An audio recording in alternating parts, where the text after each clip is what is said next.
Service isn't personal, it's the law.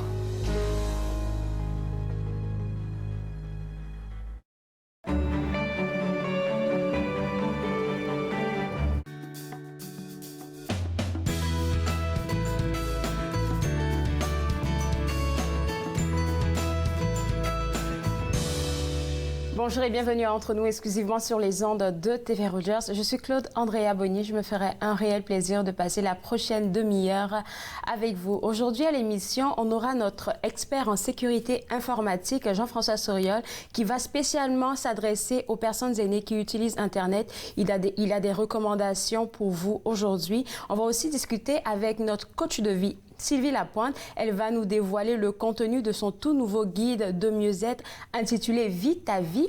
Et tout de suite, pour commencer, je m'entretiens avec l'auteur Michel Ouellette, qui est l'un des auteurs qui présente l'une de ses œuvres à la 5e édition des Feuilles vives.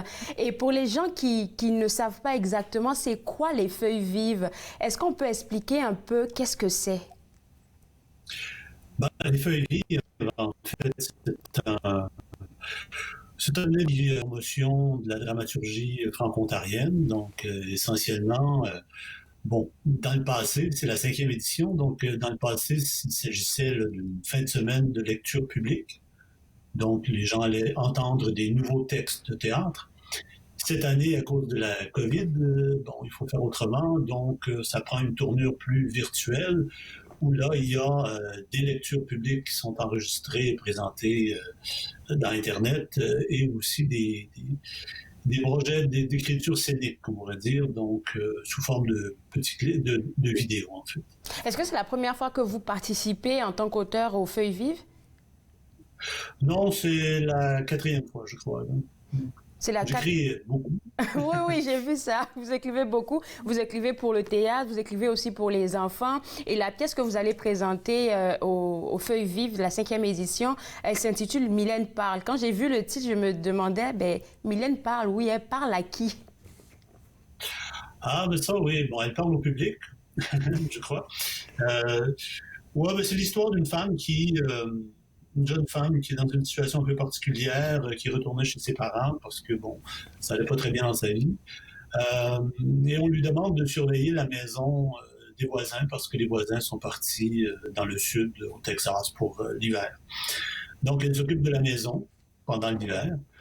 Et puis, elle passe un certain temps dans cette maison-là. Et comme elle passe beaucoup de temps dans la maison, ça lui donne du temps pour faire beaucoup d'introspection et éventuellement, il y a comme des intrus qui arrivent dans la maison et il y a tout un jeu qui s'installe entre elle et ces intrus-là.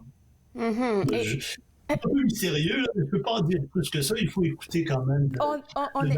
On est correct avec ça, mais c'est quoi le message caché derrière l'histoire de Mylène en parle? Juste si on peut en dire plus.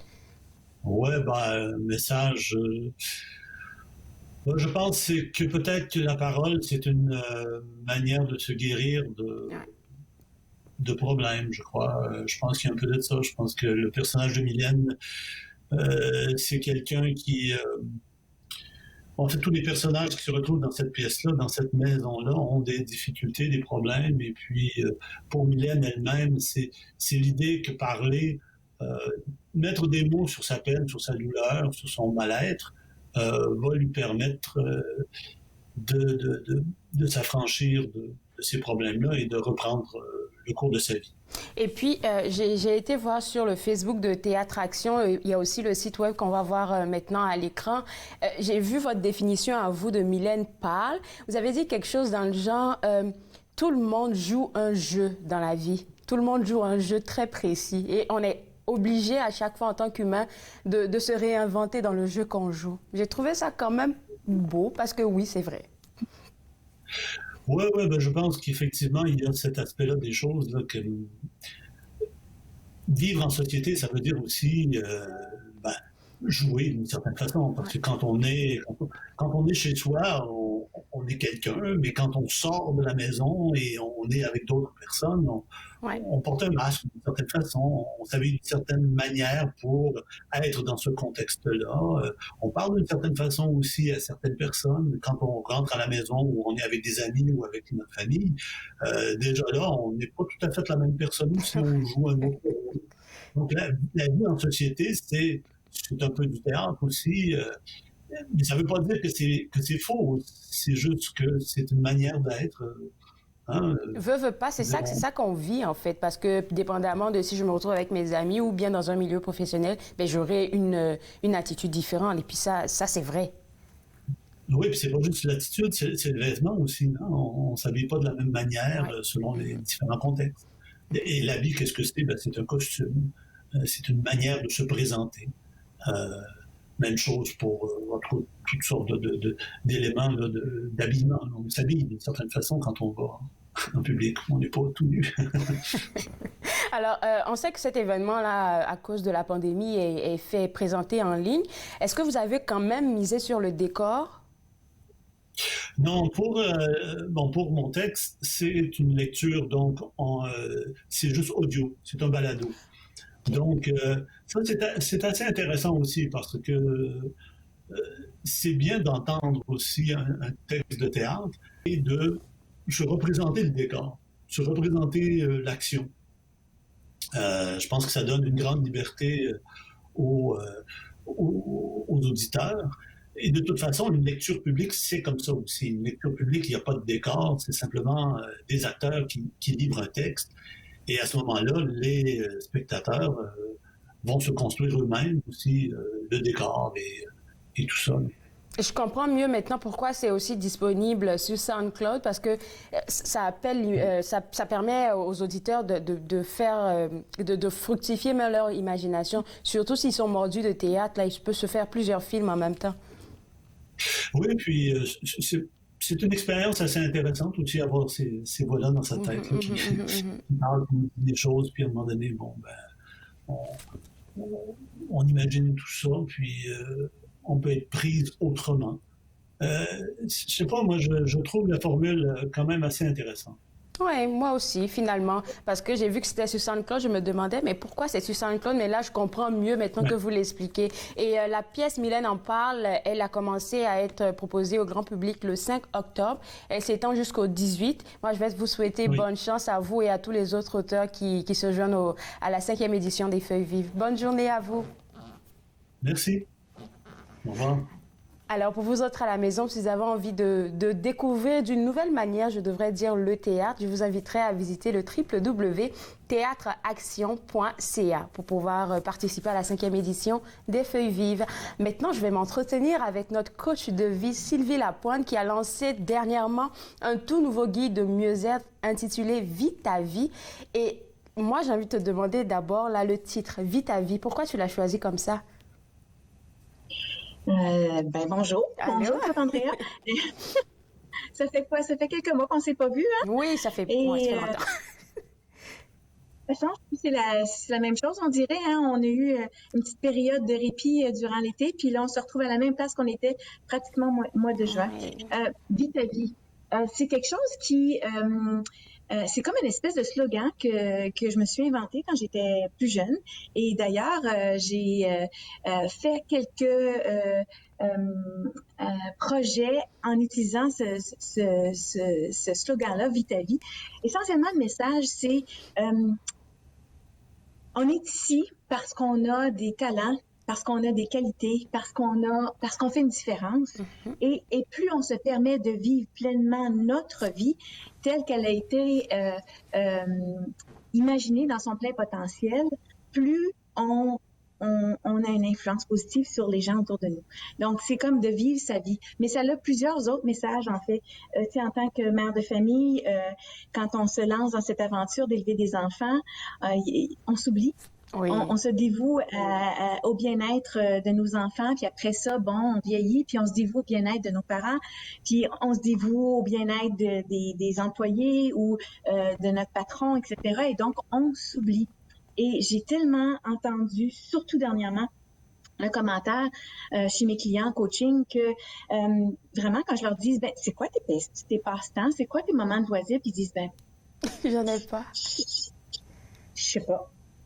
Et ça, c'est triste, hein? Ouais, oui. Ça veut dire qu'ils ne vivent pas leur vie, mais ils vivent la vie telle qu'elle est définie par les circonstances, par les besoins des autres. Ouais. Et donc, dans le fond, c'est une invitation à revenir à soi. Et ça, Une invitation à revenir. tu le fais tu nous rappelles ça tout le temps, la pleine présence et aussi le lâcher prise. Là, c'est 2 leçons que j'ai vraiment apprises avec toi. Ah ben merci Claude Andrea. Et donc, tu sais, je dis souvent qu'on enseigne ce qu'on a besoin d'apprendre et ben c'est ça. Je suis pas une experte là-dedans encore, mais c'est quelque chose sur lequel je travaille. Et d'ailleurs, la photo couverture de mon guide, c'est un moment de pleine présence. C'est un moment où il y a eu une grosse tempête. On a eu des dommages. Je suis au chalet aujourd'hui. Il y a eu des dommages, des branches cassées, des quais démolis, etc. Et bon, c'était vraiment violent. Et je pense que c'est une bonne métaphore pour ce qui se passe dans notre vie aujourd'hui, dans le contexte de la pandémie, dans le contexte des fausses nouvelles, etc., et des bonnes nouvelles. Et donc, à un moment donné, j'ai relevé la tête, on avait fermé tous les rideaux, on avait fermé les portes, même que si on barrait pas la porte s'ouvrait d'elle-même, le vent était tellement violent. Et après ce moment-là, c'est comme la lumière fut. Et j'ai vu pas un, mais 2 arcs-en-ciel. Donc, un arc-en-ciel double qui encadrait la vue devant le chalet. Et j'ai dit, mais c'est un beau rappel que, tu sais, après la pluie, il y a le beau temps. Ouais. Et donc, c'est de partir à la recherche de notre arc-en-ciel, essentiellement. Qu'est-ce qui illumine notre vie? Alors, les gens vont se demander, oui, tu nous as fait une belle définition, là, mais qu'est-ce qui se retrouve dans le guide? À quoi on s'attend quand on va le prendre, ce guide-là? OK, ben regarde, je peux vous montrer un petit peu la couverture. Est-ce que tu la vois? Oui. Alors, tu te souviens, toutes mes chroniques de mars à juin, le focus était sur vivre ses émotions. Et c'est ça qui m'a donné l'idée. D'ailleurs, c'est grâce à toi et grâce à TV Rogers et entre nous que je me suis lancée dans cette aventure-là. J'avais écrit des textes pour des textes gratuits qui sont encore là sur le site web. Ils sont encore là. Et donc, c'est le point de départ pour mon guide. Et il y a 4 chapitres essentiellement. Le premier chapitre parle de la tempête, justement. Et d'ailleurs, pour illustrer ce chapitre-là, j'ai une photo de cette fameuse tempête sur le lac, ici dans le coin de Smiths Falls. Et puis, c'est de vivre ses émotions. C'est le choc, la tristesse, le deuil, etc., de tout ce qui se passe dans nos vies depuis 8 mois maintenant, presque. Et puis l'importance de vivre ses émotions. Donc, c'était mon message. Hein? C'est comme l'émotion, c'est une énergie. C'est une énergie et on a tendance de mettre ça à l'écart, de dire, bon, je vais être un bon soldat, une bonne soldat, et puis je vais comme continuer à faire ce que j'ai à faire, à remplir mes rôles et mes responsabilités, puis je vais mettre l'émotion de côté. Mais une émotion, parce que c'est une énergie, si tu ne l'exprimes pas, elle a une force de nature qui revient nous hanter. Et d'ailleurs, je crois souvent que quand on a des maladies chroniques, c'est des émotions qu'on a refoulées constamment au fil des ans. Donc, le premier chapitre, c'est de vivre ses émotions. Le deuxième chapitre, c'est la science de la psychologie positive et donc la science du bonheur. Ouais. Alors, c'est des pistes, il y a plein d'exercices, il y a plein de questions, de réflexions et même une section de dessin méditatif où on se pose la question, mais c'est quoi le bonheur pour moi? Parce que le bonheur, c'est différent pour tout le monde. C'est vrai. Et ça remet en cause, tu sais, la définition du bonheur du American Dream, là, que si j'ai une bonne job, j'ai un salaire impressionnant et j'ai 2,3 enfants avec une maison puis une petite clôture piquet blanc, etc., que je vais être hyper contente, hyper heureuse, mais c'est pas vrai. Non. Ouais. Dans le fond, le bonheur, ça vient des petites choses. Donc, le deuxième chapitre, c'est la science du bonheur et des exercices de réflexion. Le troisième chapitre, c'est dans le fond de commencer à penser à qui je suis moi. Donc, je reviens sur la théorie de la personnalité, du jeu de cartes que tu connais bien, Je suis moi, qu'on a lancé sur votre émission l'année dernière. Sylvie, oui. Et C'est ça. Et donc, on s'interroge sur quelle est ma mission de vie? Quelle différence est-ce que je veux faire dans le monde?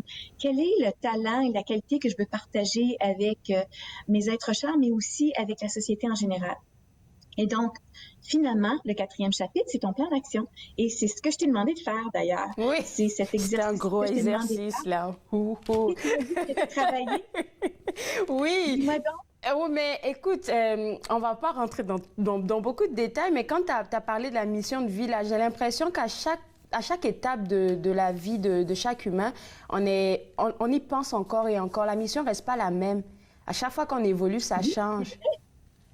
Ça évolue et c'est dynamique. Il y a, je pense, des valeurs profondes qui restent les mêmes. Comme pour moi, depuis que je suis toute petite fille, je veux aider. Oui. Je veux aider les gens. Je ressens intensément les peines, les souffrances des gens et donc je veux les soulager. Mais ça n'a pas changé. Mais la façon dans laquelle j'exprime ce talent-là, ça, oui, c'est vrai que ça a beaucoup changé. Ouais. Puis pour toi, comment tu la vois, ta mission de vie? Ce serait peut-être d'aider, comme dans ton sens, comme tu l'as dit, mais d'une certaine manière. Et j'ai fait une entrevue estivale avec un de mes collègues ici, et puis il m'a demandé sur le coup, à quoi est-ce que tu as appelé, tu penses? Et puis tout de suite, j'ai dit guérir par l'écran.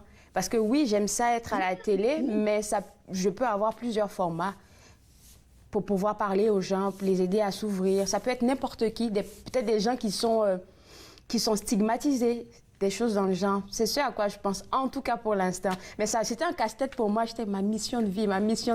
C'est pour ça que je dis que tu m'as fait travailler, sincèrement, là. Mais je pense que le guide, il tombe pile poil pour les gens qui nous regardent parce que avec la pandémie, là, écoute, il y a beaucoup de choses qui ont changé dans la vie. Oui, et c'est justement pour ça, c'est un moment propice. Et j'utilise le tremplin en parlant de la pandémie, mais je fais un parallèle aussi dans mon livre que ces grands moments-là dans notre vie où, on perd un emploi, où on perd un être cher, ou bien on apprend qu'on a une maladie chronique, c'est des moments pivots dans notre vie. Et donc, pourquoi ne pas justement prendre le temps de réfléchir puis de dire, mais quelle lumière est-ce que ça fait sur comment j'ai vécu ma vie jusqu'à date et comment je veux la vivre à partir d'aujourd'hui? Et puis, quelque chose que j'ai retenu pendant notre saison précédente que tu as dit dans l'un des articles, Vive tes émotions, c'est de vraiment pas garder les émotions, comme tu viens de le mentionner encore, mais tu nous as donné des astuces, en fait, pour pouvoir libérer ça, parce que c'est souvent difficile de le faire seul. Et puis, je pense que sur ton site web, là, c'est encore accessible pour les gens qui nous regardent. C'est encore accessible et d'ailleurs, le livre que j'ai écrit, c'est vraiment un guide de mieux-être. Il est conçu comme ça. C'est des petits articles de 1 ou 2 pages, mais ensuite des exercices très pratiques et profonds pour nous permettre de justement faire cette réflexion-là, cette démarche-là. Et donc, c'est comme ça que je l'ai conçu. C'est comme vraiment un guide pour réimaginer sa vie ou peut-être la réorienter. C'est pas que nos vies sont mal ou sont pas bonnes, mais c'est que la vie nous cogne à la porte et dit « OK, maintenant qu'on regarde devant, qu'est-ce que tu aimerais faire qui pourrait... » aller dans une nouvelle saison. C'est ça. Merci beaucoup, Sylvie. Merci beaucoup. Merci et puis, bonne chance avec ce guide. Oui, alors vous trouvez l'information sur mon site web. Bonne journée. Et puis, bonne fête de l'Action de grâce. Profite bien du chalet. Toi aussi. Oui, c'est ça. Alors, la gratitude pour tout ce qui est. Bye. Salut. Alors, pour vous autres à la maison, je vous inviterai à visiter le www.l2emergence.com. Déjà, pour avoir accès à ces articles gratuits intitulés « Vive ses émotions », mais aussi pour vous procurer son guide qu'elle vient à peine de sortir, qui a pour titre « Vis ta vie ». Maintenant, on va parler en fait des astuces que notre expert en sécurité informatique veut partager avec les aînés qui nous regardent en ce moment par rapport à votre activité en ligne. Et Jean-François, je pense que c'est important d'en parler parce que même les aînés sont rendus dans l'ère technologique à cause de la pandémie. Tout à fait. Bonjour. C'est clair que la pandémie a élevé le niveau d'anxiété de notre société au complet. Oui. Et les jeunes quand on vit de l'anxiété, des fois, c'est animant. C'est quelque chose qui nous pousse dans le dos comme un petit feu en dessous de tes pieds. Là, ça t'amène. Mais pour les aînés, c'est le contraire. Pour les aînés, c'est « Oh my God, le ciel est en train de tomber ». Et surtout, pour beaucoup de nos aînés, ils sont tout seuls. On ne peut pas aller les visiter. Là, on est en période rouge à Montréal. Moi, je suis à Ottawa, même chose. C'est certain que pour eux, le niveau d'anxiété, puis qu'est-ce qui va se passer, quelle est la prochaine chose qui va me tomber sur la tête, pour eux, c'est différent que pour nous. Pour nous, les plus jeunes, ou quand on est en capacité, on reçoit un coup, mais pour les aînés, ça a tendance à faire ça. Donc, il y a comme une peur. Ouais. Qu'est-ce qui va se passer? Puis là, on arrive avec les technologies, puis là, je reçois un email, puis là, j'ai un appel, puis là, c'est Revenu Canada qui me dit qu'ils vont m'amener en prison, puis qu'est-ce que je fais? Eh boy. Parce que c'est ça qui arrive. Oui. Et puis, c'est de plus en plus fréquent. Absolument. Puis les arnaqueurs, ils sont présents dans cette situation-là. Ils ont des connaissances, ils savent comment faire. Puis là, en plus, il y a des choses comme le Revenu Canada qui offre 2000 $. Maintenant, le CERB est différent, les argents qu'ils nous donnent.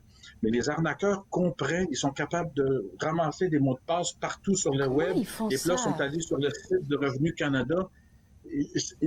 Je pourrais l'expliquer, mais ce sont des connaissances qui ramassent au travers des contacts qu'ils ont. C'est des gens qui sont déjà habiles en sécurité, en informatique, mais là, ils ramassent des outils, puis il y a des groupements sur le web où les gens-là peuvent se parler, puis c'est tout. Et ils s'échangent des façons de faire, puis ils se parlent comment que moi j'ai réussi, puis c'est de la bravo, puis tout ça.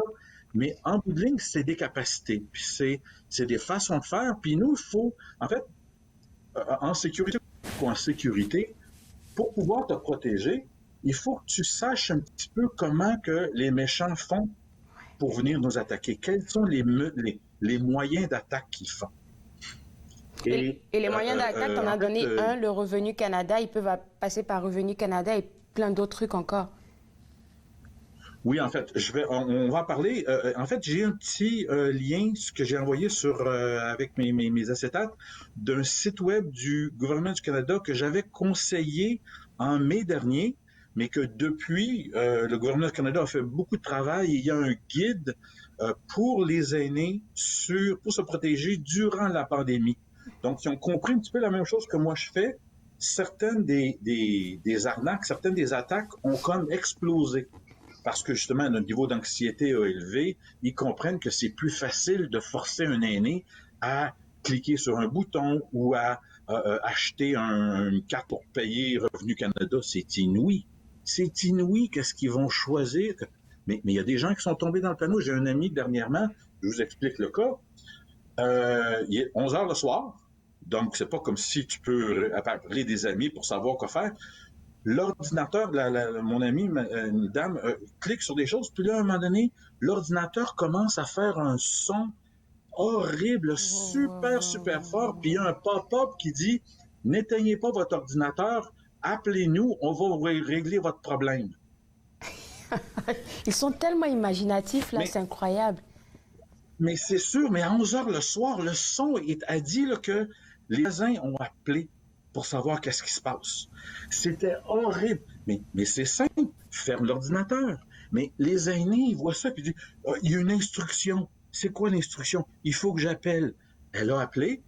Ben, elle a passé 3 heures, à minuit, à 1 h, 2 h le soir avec quelqu'un qui semblait l'aider. Finalement, elle a payé 900 $ US pour se faire avoir pour rien du tout. Là, il faut qu'elle change sa carte de crédit, il faut qu'elle répare son ordinateur parce qu'elle a permis à quelqu'un de rentrer dans son ordinateur, puis tout ça, fait que l'ordinateur est plein de virus, puis tout ça. C'est clair que la chose numéro un, n'importe qui est légitime, que ce soit Revenu Canada, que ce soit ton assurance, que ce soit quiconque, quelqu'un qui est légitime n'a pas le droit d'être odieux avec toi par téléphone, online, dans un email. Ce n'est pas possible. S'il y avait un représentant de Revenu Canada qui te contacte et qui commence à te menacer, cette personne-là perdrait sa job. Mais c'est ce que nos aînés n'ont pas tout à fait accédé. Puis là, il y a quelqu'un, je suis la police, on va vous envoyer un huissier si vous ne donnez pas 200 $, puis là, clic, clic, clic, il paye. Donc, la première chose, là, c'est qu'il n'y en a pas de panique. Il n'y en a pas de panique.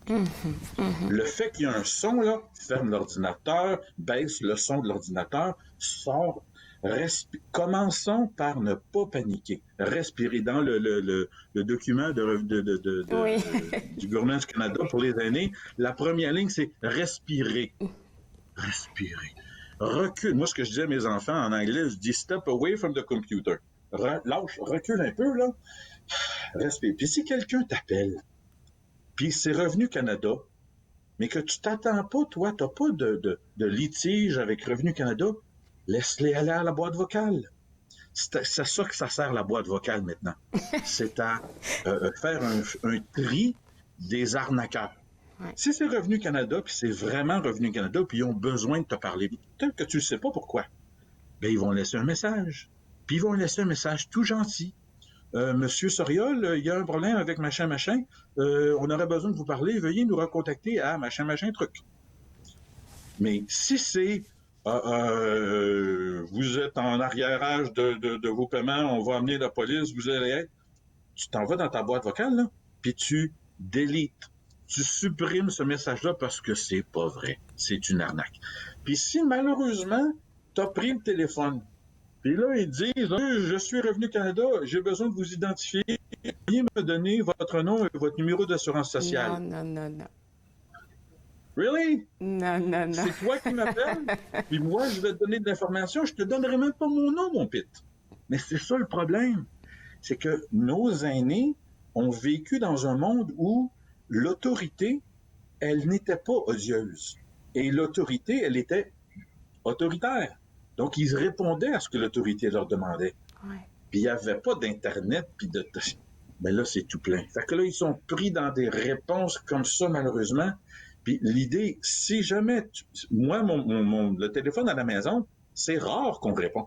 C'est rare. La majorité, c'est des numéros sur l'afficheur. Je connais pas le numéro, je réponds pas. Souvent, il y a même pas de message. Mais parce que c'était une arnaque. C'est quelqu'un qui voulait me vendre un nouveau toit pour ma maison en octobre, je sais pas.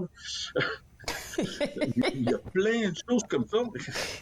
Mais l'idée, servons-nous des technologies pour relaxer notre monde. Laisse-les passer à la boîte vocale. Tu as un email qui te dit de faire ci, faire ci, faire ça. Recule, prends ton temps. Puis jamais des menaces peuvent être légitimes. Jamais les menaces. C'est sûr que jamais les menaces peuvent être légitimes. Si quelqu'un est odieux au téléphone, clique, ferme le téléphone. C'est odieux, c'est méchant. Delete l'email. Parce que si c'est légitime, ils n'ont pas le...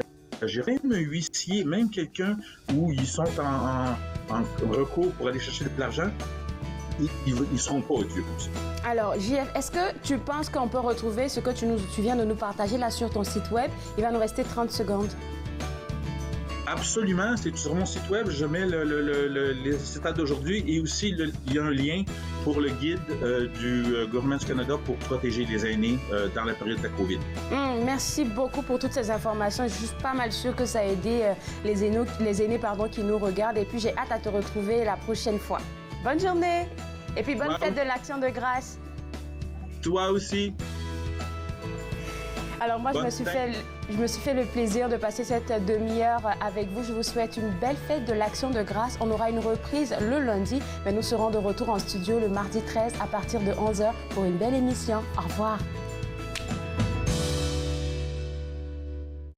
Faites-nous part de vos commentaires en composant le 613-521-2323 par courriel sur Facebook et Twitter.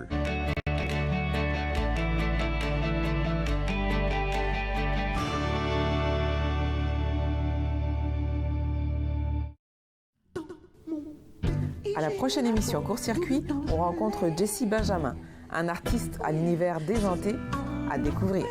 Soyez au rendez-vous. Court-Circuit, vendredi, 21h sur TV Rogers. Les commerces, les restaurants et les services locaux d'Ottawa font partie importante de notre tissu urbain. Nous pouvons les aider en ces temps difficiles. Commandez chez eux en ligne, achetez des chèques cadeaux à utiliser plus tard, commandez des repas à emporter ou à livrer, démontrez votre soutien sur les réseaux sociaux. S'il vous plaît, faites-le aujourd'hui. En savoir plus, visitez ottawa.ca/acheter local. Dans cette édition d'Encore jeune, une exposition au ralenti, Normand Latour, le seul maître à bord, et les 40 ans du MIFO. Encore jeune, dimanche 19h sur TV Rogers.